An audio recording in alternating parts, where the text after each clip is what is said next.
Assalamualaikum warahmatullahi wabarakatuh. Salam sejahtera bagi kita semua.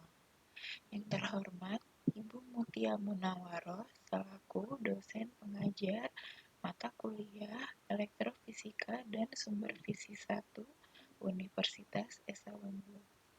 Perkenalkan, nama saya Yustri Nabila Harsu dengan nomor induk mahasiswa 202006060079, Fakultas Fisioterapi dari KJ002, mata kuliah Elektrofisika dan Sumber Fisik 1 Universitas Esa Unggul. Di sini saya akan menjelaskan tentang basic electrical atau dasar electrical untuk memenuhi nilai tugas week ke-6 mata kuliah Elektrofisika dan Sumber Fisik 1. Sebelumnya,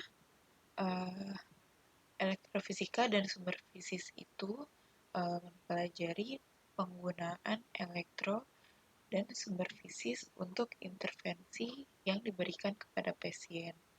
Nah, di sini saya akan menjelaskan tentang basic electrical. Lebih jelasnya itu tentang definisi, jenis, dan alat electrical. Lalu ada jaringan yang bisa dipersyarafi di electrical. Lalu ada efek terapeutik, elektroda electrical, dan penggunaan elektroda. Yang pertama adalah definisi electrical. Nah, definisi electrical itu adalah penggunaan elektro dan sumber fisik yang menggunakan energi listrik atau memasukkan energi listrik ke dalam tubuh manusia, ke dalam tubuh pasiennya itu sendiri. Nah, energi listrik itu digunakan untuk menstimulasi jaringan yang dipersyarafi. Nah, jaringan yang dipersyarafi itu ada 3 jenis, yaitu ada saraf, otot, dan tendon. Nah, electrical sendiri itu memasukkan energi listrik ke dalam tubuh dan yang nantinya akan merespon di dalam tubuh itu ada 3 saraf, yaitu saraf motorik, sensorik, dan saraf nyeri. Nah, ketiga saraf tersebut akan mengalami proses depolarisasi dan repolarisasi. Nah, depolarisasi itu adalah perubahan muatan energi pada saraf akibat energi dari luar. Sedangkan repolarisasi adalah keadaan membran sel saraf yang kembali pada kondisi istirahat atau bisa juga kembali pada keadaan awal atau sebelumnya. Nah, perubahan energi pada saraf ini membuat aktivitas saraf meningkat dan akan menimbulkan efek terapeutik atau fisiologis. Lalu selanjutnya adalah jenis dan alat electrical. Nah, ada 3 jenis, yaitu ada DC, yaitu direct current, lalu AC, yaitu alternating current, dan PC, yaitu pulse current. Nah, yang pertama dibahas adalah DC atau direct current. Nah, DC ini adalah aliran satu arah. Aliran listriknya itu satu arah yang berarti tidak terputus. Lalu pola dasarnya itu adalah bergerak dari katoda atau kutub negatif menuju anoda atau kutub positif. Di sini menggunakan arus galvanik dan contoh alatnya itu adalah senter. Nah, di senter ini kan ada baterai. Jadi baterai di sini punya kutub positif yang tidak mempunyai elektron dan ada pula kutub negatif yang justru kelebihan elektron. Nah, yang kelebihan elektron ini atau kutub negatif ini mengalir melalui kabel menuju ke bohlam.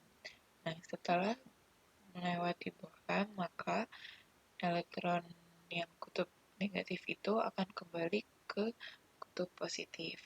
Nah, contoh-contoh lain dari DC itu ada lampu LED, laptop, komputer, TV, radio, dan alat-alat yang di dalamnya ada baterai seperti jam dinding.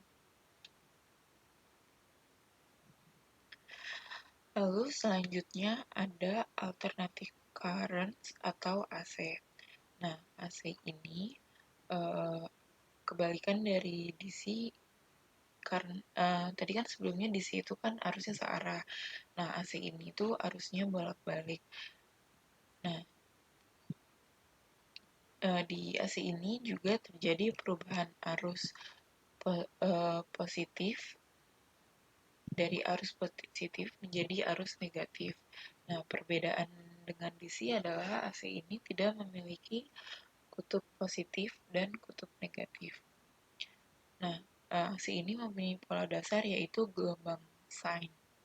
Dan contoh alatnya itu adalah interferential current atau EFC.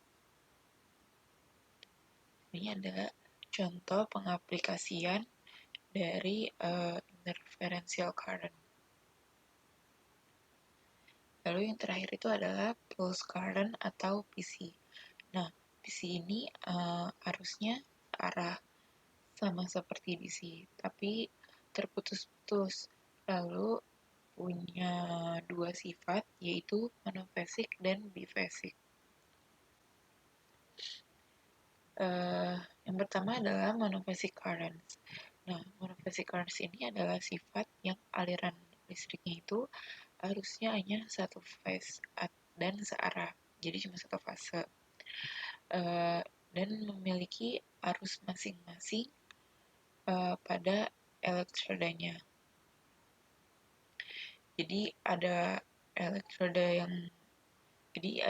yang katoda atau kutub positif dan elektroda yang lain itu anoda. Nah, contohnya itu adalah high voltage pulse stimulation atau HVPC. Lalu sifat yang kedua itu adalah biphasic currents. Nah, biphasic currents ini adalah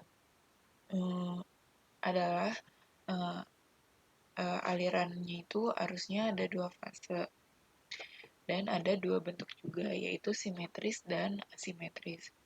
Nah, yang simetris ini contoh alatnya adalah neuromuscular stimulation atau NMS, dan yang asimetris itu contoh alatnya ada transcutaneous electrical nerve stimulation atau TENS.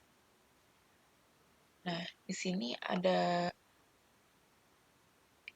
gambar alatnya, yang ini HFPC, yang di sini ada NMS, dan yang ini adalah TENS.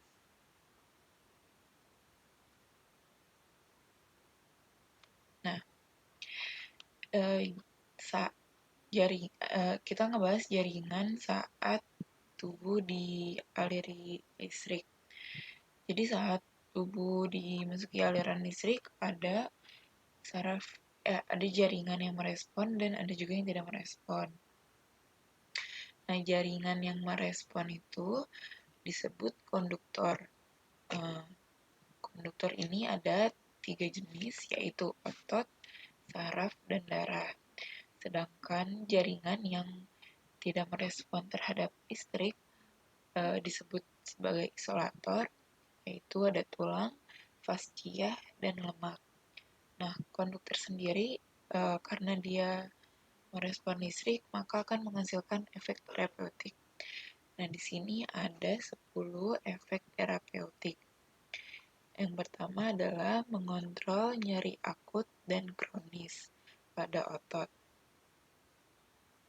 Lalu mengurangi bengkak, mengurangi muscle spasm, mengurangi sendi kontraktur, menghambat muscle spasm, Lalu ada meminimalkan atrofi otot, menstimulasi tisu healing, menstimulasi muscle reduction, menstimulasi fraktur healing, dan yang terakhir adalah menstimulasi kekuatan otot. Lalu yang selanjutnya akan saya bahas adalah elektroda electrical. Nah, apa sih elektroda electrical itu? Nah, elektroda electrical adalah perantara elektrik dari mesin untuk bisa masuk ke dalam jaringan tubuh yang alatnya itu terbuat dari metal atau karet silikon. Nah, saat elektrodanya itu menempel di kulit, maka arus listrik akan masuk ke jaringan tubuh dan membuat ion-ion di tubuh itu bergerak. Jadi, singkatnya electrical itu adalah alat yang menjadi perantara listrik untuk masuk ke jaringan tubuh. Nah, bagian dari elektroda electrical itu ada dua. Yang pertama anoda, yang kedua itu katoda. Nah, anoda ini adalah kutub positif dan biasanya kabelnya itu berwarna merah, sedangkan katoda itu kutub negatif dan biasanya kabelnya itu hitam. Nah, jenis-jenis dari elektroda electrical itu ada metal sponge electroda, ada rubber gel electroda, dan disposable self-adhesive electroda. Terakhir adalah penggunaan elektroda. Nah, penggunaan elektroda sendiri bisa dari dua cara, yaitu monopolar dan bipolar. Nah, monopolar sendiri artinya adalah peletakan satu elektroda besar dan satu elektroda kecil, tapi elektroda kecilnya ini justru lebih aktif dan lebih terasa dibandingkan dengan elektroda besar. Sedangkan bipolar itu adalah peletakan elektroda dengan ukuran yang sama, sehingga arus yang keluar juga sama besarnya. Nah, di sini ada contohnya. Yang di sini adalah monopolar. Di sini ada elektroda yang besar dan elektroda yang kecil. Nah, sedangkan yang bipolar ini uh, ukurannya sama, kecil semua. Jadi arus yang keluar di sini juga sama besarnya. Sekian dari saya.